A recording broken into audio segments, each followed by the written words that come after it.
Everyone will be eating bugs soon. And I say that more so because of what's happening around us, because very soon that's the only thing we will be able to afford. When you look at the cost of living and how much everything is beginning to cost, it's insane. You have YouTubers, you have TikTokers who are doing these videos looking back to what things cost, a year ago, 2 years ago, 4 years ago.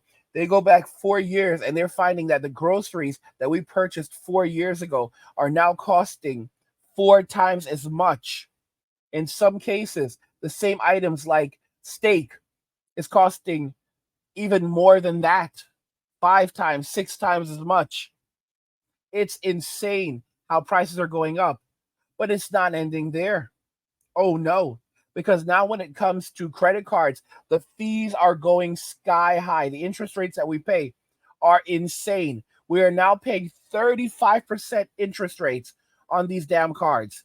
Let's just go ahead and jump right into the video. Interest rates on retail credit cards are on the rise, and the numbers may surprise you. CBS 8's Shannon Handy is working for you to find out what's contributing to the hike and ways you can avoid paying so much. I was shocked when I received this letter in the mail letting me know the interest rate on my Macy's card will go up to nearly 35% next month. I spoke with an industry expert who says it's part of a nationwide trend. I follow this so closely that I'm not shocked, but on the face of it, yeah, that's a really high interest rate. Ted Rossman wasn't surprised when I reached out asking about the recent APR hike on my Macy's credit card, which as of August 15th will jump to 34.49%. The senior industry analyst at Bankrate told me retail stores already have the highest APRs, and those rates have been climbing steadily, mirroring what the feds are doing. So credit card rates have been pushed to record highs in recent months. The national average has jumped about 4.5 points. Rossman shared examples of other retailers with APRs over 30%, including Petco and ExxonMobil. The average of all credit cards is just over 20%. Aside from Fed hikes, he says retailers are also raising rates to coincide with the Consumer Financial Protection Bureau's push to lower late fees. Right now, the average credit card late fee is $32, and the CFPB is trying to bring it down to $8. They were actually supposed to do it in May, and then a federal judge struck that down temporarily, and it's still kind of winding its way through the courts. Store credit cards rely on late fees more than your general purpose Amex or Capital One card. So a lot of store card issuers have begun pulling other levers to compensate for what may be a drop in late fee revenue. To deal with the new rate hikes, Rossman suggests paying your credit cards in full. If that's not possible, move your debt over to another card. Like, let's say you have a $1,000 balance on your Macy's card, you're being charged 34%. Move that over to a new card with a 0% promotional rate. Something like the Wells Fargo Reflect or Citi Simplicity. They won't charge interest for up to 21 months. What about trying to negotiate? Rossman says 80% of the time, customers in good standing can call and get their APR reduced, but it may not make much of a dent. Speaking of dents, I asked Rossman to calculate how long it would take to pay off a $1,000 Macy's bill under the new 34.49% rate by only making minimum payments. The answer may be as shocking as the APR itself. That would keep somebody in debt for 58 months, so almost 5 years. The total interest expense would be $1,047. So in other words, you've more than doubled your initial outlay. Working for you, Shannon Handy, CBS 8. Yeah, guys, so we are all screwed. We are absolutely screwed. I know many of you are like, well, I don't use credit. But for the general person in Western society right now that is living off credit just to pay their bills, we are all screwed. A lot of these women out here that are bumming free meals off men, they can't afford it. They don't have money to even take an Uber home. They can't pay the bill, let alone grab an Uber. They don't have any money. They're gonna have to hop on the bus. Like, there's a lot of struggle bus stuff happening right now, and it's very intriguing because like the cost of food is so high that it seems like we're being pushed increasingly towards a world where we're gonna have to settle for eating bugs because no one can afford anything else.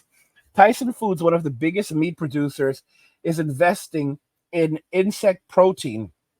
This article is from October 20th, 2023. Tyson, a major U.S. food producer, of beef, pork, and chicken is betting on protein that comes from insects, although no one knows if it's actually safe yet.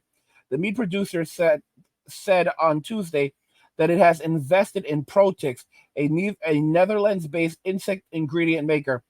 Tyson is not only taking a minority stake in the company, but is working alongside it to build a U.S. factory. So they're doubling down on this. The facility will use animal waste to feed black soldier flies, which will then be turned into food for pets, poultry, and fish. Tyson did not disclose the financial specifics of the deal. Those flies are not going into human food at this point. Today, we're focused on more of an ingredient application with insect protein than we are a consumer application, said John R. Tyson, Chief Financial Officer of Tyson Foods. Insect protein, long held as a sustainable food source, hasn't caught on in the mainstream, but in recent years, interest in insects as ingredients for animal food has been growing. A 2021 report for Robobank noted that the demand for insect protein, mainly as an animal feed and pet food ingredient, could reach 500,000 metric tons by 2030, up from today's market of approximately 10,000 metric tons. So Tyson doesn't make pet food, but it does sell its animal byproduct for use in pet food and aquaculture market, which feeds fish, the CFO said. Byproducts like animal fats, hides, and inedible proteins, if not used or reduced, can end up in landfills. In this case, Tyson can send what's in the stomach of cattle it has processed to a Protix fast facility where it's fed to insects. For the company, creating a larger market for this type of waste can not only reduce waste but offer a larger revenue stream.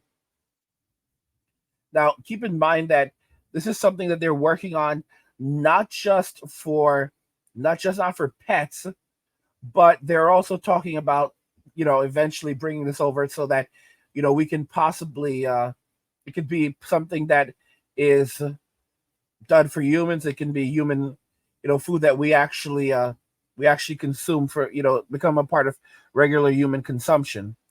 So that's absolutely happening. The European Union just gave the green light to start using mealworms in food, and the demand for meat-based protein is set to double come 2050. So it seems like this is something that has been in the works for quite some time. You can check it out over here. This comes from the World Economic Forum. This was on May 6, 2021. Worms for dinner. Europe backs insect-based food in a bid to promote alternative protein. There you guys go. Worms are now firmly on the menu in Europe. The European Union has ruled that the larval stage of the Tenebrio moltier beetle, the mealworm, is safe for people to eat, and it will shortly be on the market as a novel food. U.S. researchers said that the worms eaten whole or in powder form are protein rich, with the UN Food and Agriculture Organization saying that edible insects contain high quality protein, vitamins, and amino acids for humans. So, as well as being a nutritious food source, insects consume fewer resources than traditional livestock. There are, of course, many parts of the world where insects are already part of an everyday diet. Industrializing their production and consumption could open up new routes to feeding the world's growing population and alleviating some of the environmental pressures caused by conventional agriculture. Ensuring access to safe, healthy sources of food is a key part of the UN's Sustainable Development Goal, from zero hunger to climate action, from ending poverty to ensuring responsible use of resources. Many of the 17 SDGs relate to the food people eat, how it's grown, and how it's distributed. According to the World Economic Forum Meet the Future report, keeping up with the demand for animal-derived protein could put meeting the SDGs Paris Climate Agreement targets in jeopardy. Livestock around the world are responsible for around 14.5% of all greenhouse gas emissions related to human activity. The need for land, weather for grazing animals, or growing crop to feed animals is the single greatest drivers of deforestation, with major consequences for biodiversity.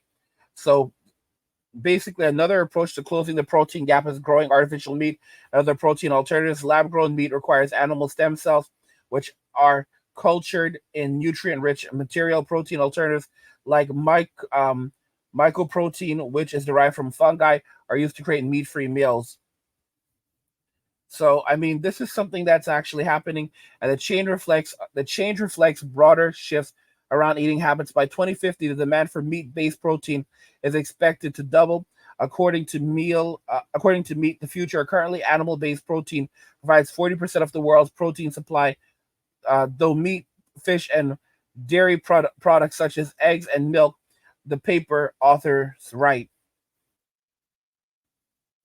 So I mean, guys, yeah, I mean, we're gonna all be broke, so broke very soon that, I mean, many of us will be eating bugs with these sky high interest rates, and it's definitely coming when people can no longer afford to pick up a burger that costs $20. They're not even they're making $25 an hour, and a burger costs $20, and that's like, and if they want to have it delivered via DoorDash, that's going to be about $35 to $40. They're gonna, or you can opt for a burger that's made of bugs. A lot of people are going to opt for that burger made of bugs. I know many of you are listening right now. You're like, I'll never do it. It'll never be me, But I'm telling y'all, when hunger sets in and you have no other choices, and you're like, you're looking at your wallet and your money is going down because of food, a lot of people will basically start eating bugs.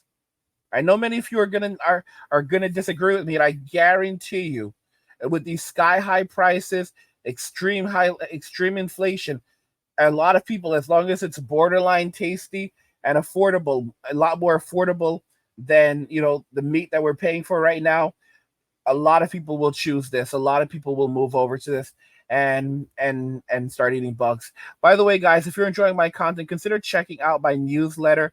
I have a new newsletter for you guys. You can subscribe to my newsletter for my personal thoughts and insights. There's a link to a description of the video. I release it weekly, so it comes out once a week. It is awesome. And guys, come and join the Angry community. We have a Angry community for you guys on Locals. You can check it out by going to angrygalaxy.com. It's linked in the description of the video. We've got exclusive videos, we've got polls, we've got guides, all kinds of great stuff over there. Go and check it out. Show some support. Guys, what do you really think? Do you agree everyone will be eating bugs soon? Let me know your thoughts, and we'll talk about it in the comments. Like the video if you like it. Don't forget to subscribe. And if you like the video, share the video. And just remember that all roads lead to MWA and walking away. And cheers.